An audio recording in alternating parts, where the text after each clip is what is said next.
And we're finally in the book of Revelation. I'm so excited to be reading the 66th book and marking the end, the last book of my Bible in a Year plan. I'm so proud of myself. I hope you are proud of yourself. I'm proud of you, everyone who stuck it out till the end. Now, this book, the book of Revelation, has always been a very challenging one for me to understand. Even trying to imagine some of the imagery described in this book is just beyond me. Like, I really can't. And I remember there was a time I even tried to Google to just say, like, what would this look like? And to be honest, most of the things that I saw were actually quite frightening.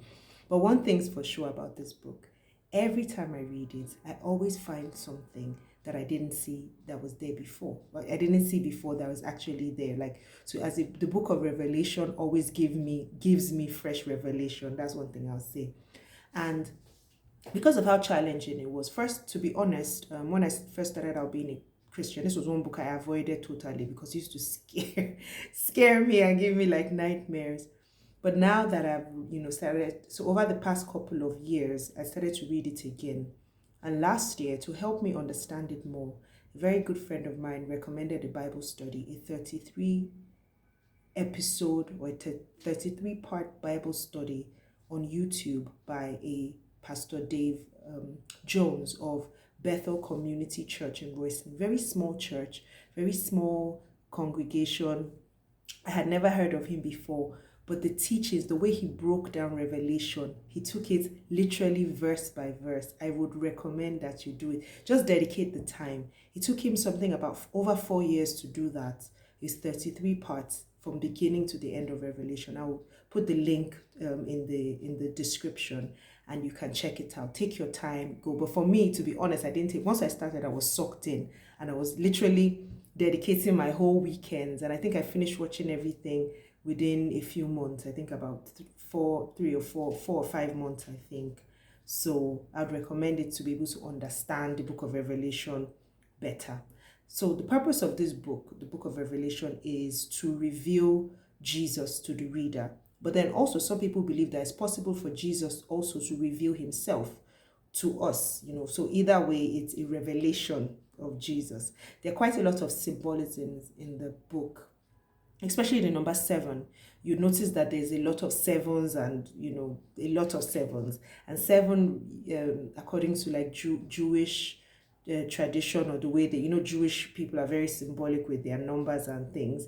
7 represents completion or perfection, as do also the numbers 3, 10, and 12 in their own way. So there's a lot of that. And I believe that it kind of made sense, especially after I watched the Revelation Bible study, how, everything is coming to perfection in the book of Revelation. So what I will do for this book, really, because I am no expert, like I've said, is just share some of the lessons, some of the standout points for me. You would have to do quite a lot of your own sort of interpretation of this. So you might want to check out the Bible Recap, the podcast. They have links to different like studies and articles about this book that may help you. But for me, I'll just give you a few things that stood out to me this go around. So the 7 churches that were mentioned in Revelations like 1 and 2 were all representing seven were representing different things, right? They were experiencing, different things. And I feel like those things could be things that I and you as individuals would be experiencing.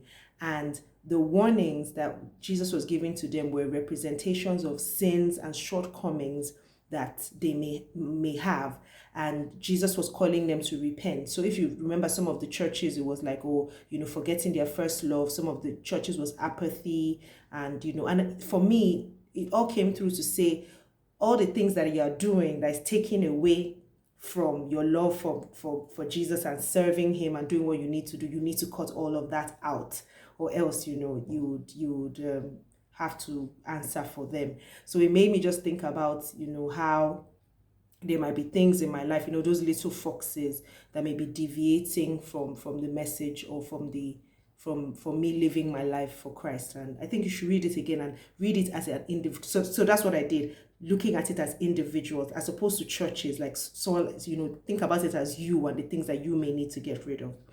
Now, the similarity in the messages to all the churches were called to listen, obey, and overcome. Now, I already learned from the book of First John, which I shared a few days ago, that overcoming the world, when it says, oh, you overcome the world, it doesn't mean like conquering or, fighting. It actually means literally learning to love like God and to persevere in the faith and to overcome the temptations of the world. So, for every warning, it says, and for them that overcome, I will give them this. So that's what I thought. I literally superimposed that overcome with, just for them that love like God will do this. Now, the vision of the throne room was magnificent, and the people and the creatures that were described were, well, some people think that it could be literal, some think they could be symbolic. Literal, I mean, if you Google some of them, they are quite scary. And so these creatures for me were reminiscent of the creatures that Ezekiel saw in his vision in Ezekiel 1:10 and 18. And then the last thing that I learned from this was that the scroll in chapter 5 holds or represents God's purposes for mankind, and Jesus, as the lamb that was slain and had overcome the world, was the only one who could open it. Now here's my hashtag getting to know God lesson. Jesus' revelation of who he is precedes everything.